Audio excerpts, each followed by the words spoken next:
اب توبہ کی فضیلت کا باب دیکھتے ہیں، باب نمبر 53۔ اللہ سبحانہ و تعالی سورہ نور میں فرماتے ہیں، اور رجوع کرو اللہ کی طرف سب کے سب اے ایمان والوں، تاکہ تم دونوں جہانوں میں بامراد ہو جاؤ۔ اور فرمایا اللہ عز و جل نے سورۃ الفرقان میں، اور جو نہیں پوچھتے اللہ کے ساتھ کسی اور خدا کو، اور نہیں قتل کرتے اس نفس کو جس کو قتل کرنا اللہ نے حرام قرار دیا ہے مگر حق کے ساتھ، اور نہ بدکاری کرتے ہیں، اور جو یہ کام کرے گا تو وہ پائے گا اس کی سزا، دوگنا کر دیا جائے گا اس کے لیے عذاب روز قیامت، اور ہمیشہ رہے گا اس میں ذلیل و خوار ہو کر، مگر وہ جس نے توبہ کی اور ایمان لے آیا اور نیک عمل کیے تو یہ وہ لوگ ہیں، بدل دے گا اللہ ان کی برائیوں کو نیکیوں سے، اور اللہ بڑا غفور الرحیم ہے۔ اور جس نے توبہ کی اور نیک کام کیے تو اس نے رجوع کیا اللہ کی طرف جیسے رجوع کا حق ہے۔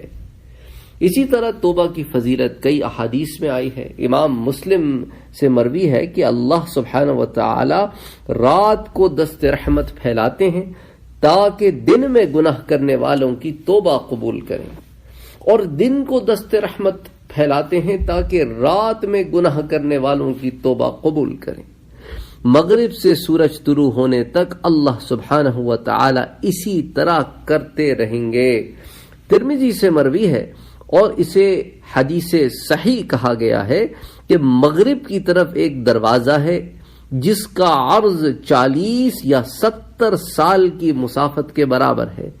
اسے اللہ نے زمین و آسمان کی تخلیق کے دن سے توبہ کے لیے کھول رکھا ہے، اور مغرب سے طلوع آفتاب تک اسے بند نہیں فرمائے گا۔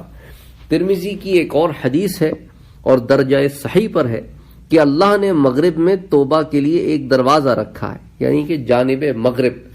اس دروازے کا عرض 70 سال کی مسافت کے برابر ہے۔ The width of this door is 70 years of walking۔ آپ 170 سال تک چلتے رہے، مسافت کرتے رہیں تو اس کا عرض پورا ہوگا۔ اچھا، عربی زبان میں کبھی کبھی 70 جو ہے وہ اس لیے بھی استعمال کیا جاتا تھا کہ اس سے مراد ہوتی تھی کہ you can imagine it's so big، اتنا بڑا نمبر ہے کہ آپ اس کو امیجن نہیں کر سکتے۔ تو مغرب سے طلوع آفتاب تک بند نہیں ہوگا، قیامت تک یہ دروازہ اسی طرح کھلا رہے گا، اور جب سورج مغرب سے طلوع ہوگا تو پھر یہی وہ توبہ کا دروازہ ہے جو بند ہو جائے گا۔ اچھا، اسی طرح سورۃ الانعام میں اللہ سبحانہ و تعالی فرماتے ہیں، جس روز آئے گی کوئی نشانی آپ کے رب کی تو نہ نفع دے گا کسی کو اس کا ایمان لانا۔ امام طبرانی نے جید سند سے روایت کیا ہے کہ جنت کے 8 دروازے ہیں، 7 بند ہیں، اور ایک دروازہ توبہ کے لیے مغرب سے طلوع آفتاب تک کھلا رہے گا، یعنی جب تک مغرب کی جانب سے سورج نہیں طلوع ہوتا تب تک یہ دروازہ کھلا رہے گا۔ ابن ماجہ نے جید سند سے روایت کیا ہے، اگر تم اتنے گناہ کرو کہ تمہارے گناہ کے انبار آسمانوں تک پہنچ جائیں، پھر تم سچے دل سے توبہ کر لو تو اللہ پھر بھی تمہاری توبہ قبول فرمائیں گے۔ امام حاکم کی صحیح روایت ہے کہ انسان کی سعادت مندی کی یہ بھی علامت ہے کہ اللہ اسے ایک طویل عمر عطا کرے اور توبہ کی توفیق بھی بخشے۔ امام ترمذی، امام ابن ماجہ اور امام حاکم سے صحیح حدیث مروی ہے، ہر انسان خطا کار ہے اور بہترین خطا کار خطا کے بعد توبہ کرنے والے ہیں۔ بخاری و مسلم سے مروی ہے کہ ایک بندہ گناہ کر کے اللہ کی بارگاہ میں عرض کرتا ہے کہ اے پروردگار، میں نے بہت بڑا گناہ کیا ہے، مجھے بخش دے، تو اللہ اسے فرماتے ہیں کہ میرے بندے نے جان لیا ہے کہ اس کا ایک رب ہے جو گناہ معاف کرتا ہے اور مواخذہ بھی کرتا ہے، چنانچہ اس کا گناہ معاف فرما دیتا ہے۔ پھر وہ بندہ جتنی مدت اللہ نے چاہا گناہوں سے رک گیا، اس کے بعد وہ ایک دوسرا گناہ کر لیتا ہے، اور فرمایا کہ اس نے ایک اور گناہ کر لیا ہے، اور عرض کرتا ہے کہ اے پروردگار، میں نے ایک دوسرا گناہ کر لیا ہے، مجھے بخش دے، تو اللہ فرماتا ہے کہ میرے بندے کو پتا چل گیا ہے کہ اس کا ایک رب ہے جو گناہ معاف فرماتا ہے اور مواخذہ بھی کرتا ہے۔ پھر وہ بندہ جتنی مدت اللہ نے چاہا گناہ سے رکا رہتا ہے، پھر مزید ایک اور گناہ کرتا ہے، اور فرمایا کہ اس نے ایک اور گناہ کر لیا ہے، اور عرض کرتا ہے کہ اے پروردگار میں نے ایک اور گناہ کر لیا ہے، مجھے معاف فرما۔ اللہ فرماتا ہے کہ میرے بندے کو پتہ چل گیا ہے کہ اس کا ایک رب ہے جو گناہ معاف فرماتا ہے اور مواخذہ بھی فرماتا ہے۔ اللہ تعالیٰ فرماتا ہے میں نے اپنے بندے کو بخش دیا ہے، جو چاہے کرتا رہے۔ امام منذری رحمت اللہ علیہ فرماتے ہیں جو چاہے کرتا رہے، کہ اللہ جانتا ہے کہ جب بھی میرا یہ بندہ گناہ کرے گا تو فوراً توبہ کرے گا، اور جب توبہ اور استغفار کرے گا اور پھر وہ گناہ نہیں کرے گا، اس کی یہ دلیل ہے کہ جو چاہے کرتا رہے، یعنی کہ جب گناہ کرے گا تو اللہ تعالیٰ اسے توبہ کی توفیق دے دیں گے، استغفار کی توفیق دے دیں گے۔ ثم اصاب ذنبا آخر، کہ پھر اس نے ایک دوسرا گناہ کر لیا۔ اب اس کی تفصیل، لہذا جب کسی کی توبہ کرنے کا یہ طریقہ ہو تو جو چاہے کرتا رہے، یعنی کہ جب کبھی بھی اس سے گناہ ہوگا تو وہ اپنے رب کی طرف رجوع کرے گا، وہ استغفار پڑھے گا اور وہ تائب ہوگا، اور پھر وہ اس گناہ کی طرف نہیں پلٹے گا اور اللہ اسے روکا رکھیں گے، تو اللہ سبحانہ و تعالی وہ جب کبھی گناہ کرے گا تو توبہ کی توفیق دے دیں گے۔ محدثین کی ایک جماعت سے صحیح روایت مروی ہے کہ جب مومن ایک گناہ کرتا ہے تو اس کے دل پر ایک سیاہ نقطہ پڑ جاتا ہے، اگر توبہ کر کے گناہ ترک کر دیتا ہے اور معافی مانگ لیتا ہے تو وہ نقطہ دل سے صاف ہو جاتا ہے، اور اگر وہ گناہ میں بڑھتا رہے تو سیاہی بھی بڑھتی جاتی ہے، حتیٰ کہ دل نقطوں میں چھپ جاتا ہے۔ جب یعنی وہ زنگ ہے جسے اللہ نے دلوں پر چڑھا دیا ہے، جو گناہگار ہیں ان پر یہ زنگ بڑھتا رہتا ہے۔ سورہ مطففین میں اللہ سبحانہ وتعالی فرماتے ہیں کلا بل رأنا علی قلوبہم ما كانوا یکسبون، نہیں در حقیقت زنگ چڑھ گیا ہے ان کے دلوں پر ان کرتوتوں کے باعث جو وہ کیا کرتے تھے۔ امام ترمذی سے مروی ہے اور اسے حدیث حسن کے درجے میں ہے کہ جب تک بندے کی روح حلق تک نہ پہنچ جائے اللہ اس کی توبہ قبول فرماتا رہتا ہے۔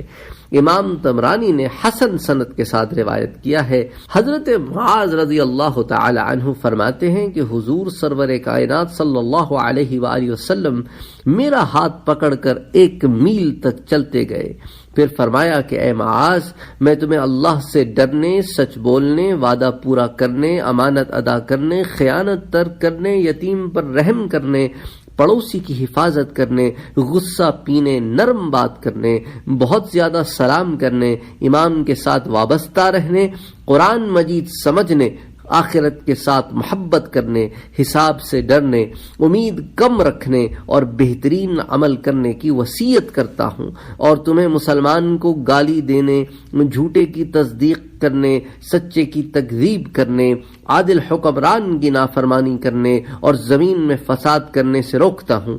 اے معاذ، ہر شجر و حجر کے پاس اللہ کو یاد رکھ، ہر گناہ سے توبہ کرو، پوشیدہ گناہ سے چھپ کر توبہ کرو اور ظاہری گناہ سے سرعام توبہ کرو۔ امام اصفہانی کی روایت ہے کہ جب بندہ اپنے گناہوں سے توبہ کر لیتا ہے تو اللہ اس کے محافظ فرشتوں، اس کے اعضاء اور زمین کے ٹکڑوں کو جس پر گناہ کیا تھا سب کو بھلا دیتا ہے، حتیٰ کہ جب قیامت کے دن اللہ کے سامنے پیش ہوگا تو اس گناہ کا کوئی گواہ نہیں ہوگا۔ امام اصفہانی سے ہی مروی ہے کہ گناہوں پر نادم ہونے والا رحمت خداوندی کا منتظر ہوتا ہے اور متکبر اللہ کی ناراضگی کا منتظر ہوتا ہے۔ اے اللہ کے بندوں، جان لو ہر بندہ اپنے اعمال کا سامنا کرے گا اور اپنے اچھے اور برے اعمال دیکھے بغیر دنیا سے کوچ نہیں کرے گا۔ رات اور دن تمہاری سواریاں ہیں، ان پر سوار ہو کر آخرت کی طرف اچھا سفر کرو۔ توبہ میں تاخیر کرنے سے بچو، کیونکہ موت تو اچانک آتی ہے۔ کوئی آدمی اللہ کے حلم کی وجہ سے غافل نہ ہو جائے، کیونکہ آگ جہنم تمہارے جوتے کے تسمے سے بھی زیادہ قریب ہے۔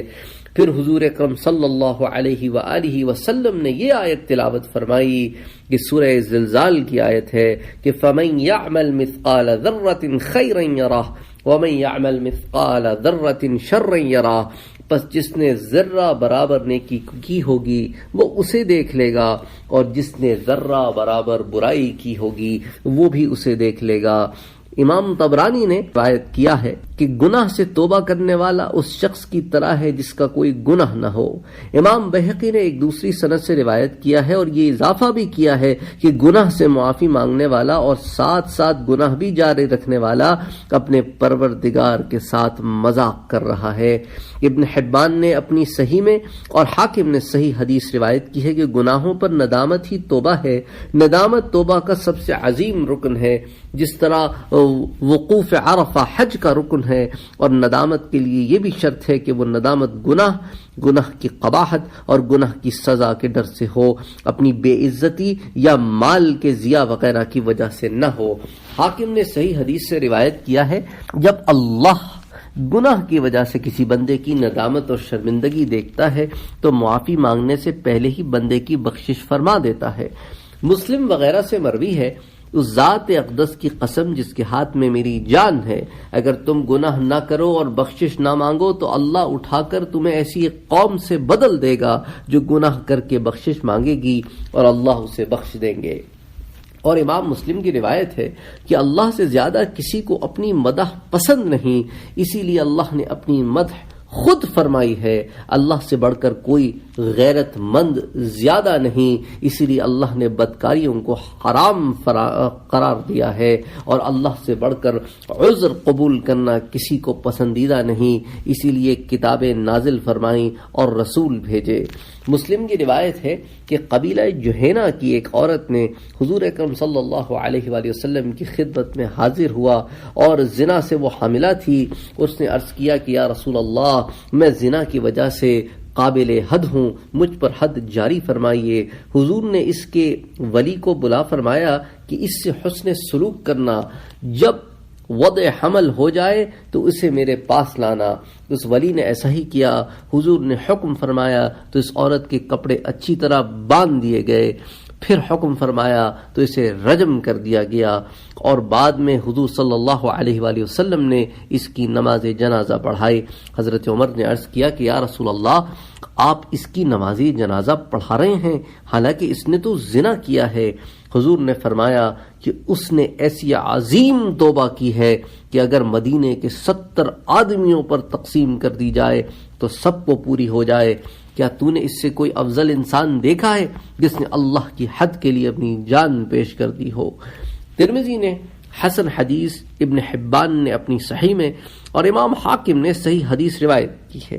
حضرت عبداللہ بن عمر فرماتے ہیں کہ میں نے حضور کو حدیث بیان فرماتے ہوئے سنا، ایک بار نہیں، 2 بار نہیں، 7 تک شمار فرمایا کہ 7 بار نہیں بلکہ اس سے بھی زیادہ مرتبہ کہ بنی اسرائیل کا کفل نامی شخص گناہ کرنے سے باز نہیں آتا تھا۔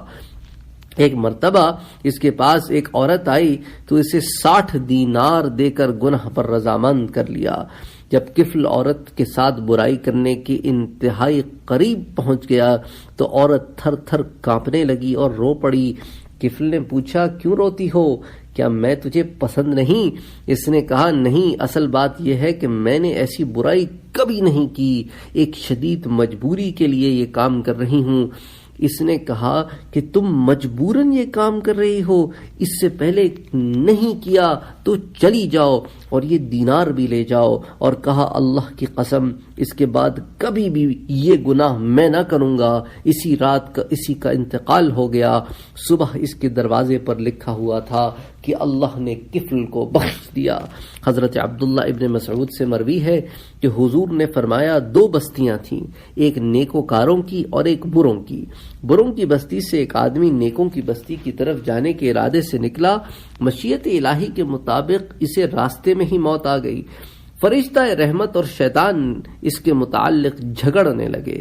شیطان نے کہا، بخدا اس نے میری کبھی نافرمانی نہیں کی۔ فرشتہ رحمت نے کہا، یہ توبہ کے ارادے سے نکل چکا تھا۔ اللہ نے ان دونوں کے درمیان فیصلہ فرمایا کہ دیکھ لو یہ کس بستی سے زیادہ قریب تھا، تو انہوں نے ایک بالش نیکیوں کی بستی کے زیادہ قریب پایا، لہذا اسے بخش دیا گیا۔ حضرت معمر فرماتے ہیں کہ میں نے کہنے والے کو یہ کہتے سنا تھا کہ اللہ نے نیکوں کی بستی کو اس کے قریب فرما دیا تھا۔ بخاری و مسلم کی روایت ہے کہ حضور نے فرمایا کہ تم سے پہلے لوگوں میں ایک آدمی تھا، اس نے 99 قتل کیے، پھر روئے زمین کے سب سے بڑے عالم کے متعلق پوچھا تو اسے ایک راہب کے بارے میں بتایا گیا۔ وہ راہب کے پاس آیا اور اسے بتایا کہ میں نے 99 قتل کیے ہیں، کیا میری توبہ قبول ہو سکتی ہے؟ اس راہب نے کہا نہیں، تو اس نے راہب کو بھی قتل کر دیا، تو اب 100 قتل مکمل کیے۔ پھر روئے زمین کے ایک اور عالم کی طرف چل پڑا تو اسے ایک عالم اس آدمی کے متعلق بتایا گیا، تو اس عالم کو یہ بتایا کہ میں نے 100 قتل کیے ہیں، کیا میری توبہ قبول ہو سکتی ہے؟ اس عالم نے کہا ہاں، تیرے اور تیری توبہ کے درمیان کون حائل ہو سکتا ہے؟ ایسا کر فلاں فلاں جگہ جاؤ، وہاں پر اللہ کی نیک لوگ اللہ کی عبادت میں مشغول ہیں، تو بھی ان کے ساتھ مل جا اور اللہ کی عبادت میں مشغول ہو جا، اور اپنے وطن نہ لوٹنا، یہ بہت بری جگہ ہے۔ لہذا وہ چل پڑا۔ جب آدھا راستے تک پہنچا تو ملک الموت آ گیا، رحمت اور عذاب کے فرشتے دونوں آ گئے، اب دونوں جھگڑنے لگے۔ رحمت کے فرشتوں نے کہا یہ تائب ہو کر اپنے دل اللہ کی طرف متوجہ کر کے اس بستی کی طرف آ رہا تھا۔ عذاب کے فرشتوں نے کہا نہیں نہیں، اس نے تو کبھی نیکی ہی نہیں کی۔ پس اسی وقت ان کے پاس انسانی صورت میں ایک فرشتہ آ گیا، انہوں نے اسے اپنا حکم تسلیم کر لیا کہ وہ ان کے درمیان فیصلہ کرے۔ اس فرشتے نے کہا دونوں طرف کی زمین ناپ لو، یہ جس بستی کے قریب تھا انہی میں شمار ہوگا۔ تو جب ناپا تو نیکوں کی بستی کے زیادہ قریب پایا گیا، لہٰذا اسے رحمت کے فرشتے لے گئے۔ اور ایک روایت میں ہے کہ وہ ایک بالش نیکوں کی بستی کے قریب تھا تو اسے بھی انہی میں سے کر دیا گیا۔ اور ایک روایت میں ہے کہ اللہ نے بروں کی طرف والی زمین کو وحی فرمائی کہ تو دور ہو جا، اور نیکوں کی طرف کی بستی کو حکم دیا کہ تو قریب ہو جا، اور فرمایا کہ دونوں فاصلوں کو ناپ لو تو نیکوں کے قریب پایا گیا تو اللہ نے اس کو بخش دیا۔ اور ایک روایت میں ہے حضرت قتادہ فرماتے ہیں کہ حضرت حسن بن علی رضی اللہ تعالی عنہ نے فرمایا کہ جب اس کے پاس ملک الموت آیا تو اس نے اپنا سینہ نیکوں کی طرف کر دیا۔ طبرانی نے جید سند سے روایت کیا ہے کہ ایک آدمی نے اپنی جان پر ظلم کیا، پھر ایک آدمی سے ملا اور پوچھا کہ ایک آدمی نے 99 قتل کیے ہیں اور سب ظلماً قتل کیے ہیں، تو کیا تم میرے لیے توبہ کا راستہ پاتے ہو؟ اس نے کہا نہیں۔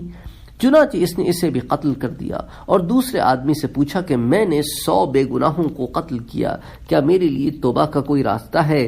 اس نے کہا اگر میں تجھے یہ کہوں کہ اللہ توبہ کرنے والوں کی توبہ قبول نہیں کرتا تو پھر میں نے جھوٹ بولا ہے۔ تو تو ایسا کر کہ فلاں مقام پر جا، ایک جماعت خدا کی عبادت میں مصروف ہے، تو وہاں جا اور ان کے ساتھ مل کر خدا کی عبادت کر۔ چنانچہ وہ ان کی طرف چل پڑا اور راستے ہی میں مر گیا۔ رحمت اور عذاب کے فرشتے اس کے معاملے میں جھگڑنے لگے۔ اللہ نے ان کے پاس ایک فرشتہ بھیجا، اس نے کہا دونوں جگہوں کی زمین ناپو، یہ جس زمین سے زیادہ قریب ہوگا انہی میں شمار کیا جائے گا۔ جب زمین ناپی گئی تو وہ ایک چونٹی کے برابر نیکوں کی بستی سے زیادہ قریب تھا، لہذا بخش دیا گیا۔ امام طبرانی کی ایک اور روایت میں ہے کہ پھر وہ دوسرے راہب کے پاس آئے، اسے کہا کہ میں نے 100 قتل کیے ہیں، کیا میرے لیے توبہ کا کوئی راستہ ہے؟ راہب نے کہا تو نے بہت ظلم کیا ہے، میں نہیں جانتا، لیکن قریب ہی 2 بستیاں ہیں، ایک کا نام نصرہ ہے اور دوسری کا نام کفرہ ہے۔ اہل نصرہ جنتیوں والے عمل کرتے ہیں، برا شخص دوزخی شخص اس بستی میں رہ نہیں سکتا، اور اہل کفرہ دوزخیوں والے کام کرتے ہیں اور نیک عمل کرنے والے اس بستی میں رہ نہیں سکتے۔ نصرہ کی طرف چلے جاؤ، اگر تم نے وہاں پر ثابت قدم رہ کر ان جیسے عمل کیے تو پھر تمہاری توبہ قبول ہونے میں کوئی شک نہیں۔ چنانچہ وہ نصرہ بستی کی ارادے سے چل پڑا۔ جب دونوں بستیوں کے درمیان آیا تو موت آ گئی۔ فرشتوں نے اس کے متعلق اللہ سے دریافت کیا۔ اللہ نے فرمایا کہ دیکھ لو یہ کس بستی کے زیادہ قریب تھا، اس بستی والوں کے ساتھ اس کا نام لکھ دو۔ ناپنے پر وہ ایک چونٹی کے برابر نصرہ کے قریب پایا گیا، لہٰذا اسے اہل نصرہ کے ساتھ لکھ دیا گیا۔ اللہ نے فرمایا کہ دیکھ لو یہ کس بستی کے زیادہ قریب تھا، اس بستی والوں کے ساتھ اس کا نام لکھ دو۔ ناپنے پر وہ ایک چونٹی کے برابر نصرہ کے قریب پایا گیا، لہٰذا اسے اہل نصرہ کے ساتھ لکھ دیا گیا۔